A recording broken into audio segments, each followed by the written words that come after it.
তো একটা খুলে ফেলাই দিছি, এখন এটাও খুলে দেব।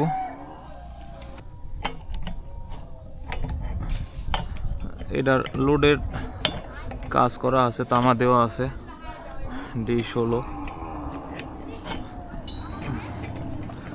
যেহেতু দেওয়া আছে সেহেতু আর কোনো ঝামেলা করা যাবে না। ফিউজটা খুলে রাখি, নতুন ফিউজ দেওয়া হবে।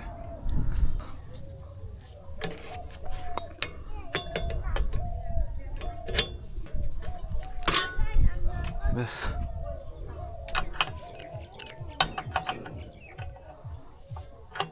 কত সহজেই খুললো। আর ওইটা খুলতে যাই অবস্থা খারাপ হয়ে গেছে।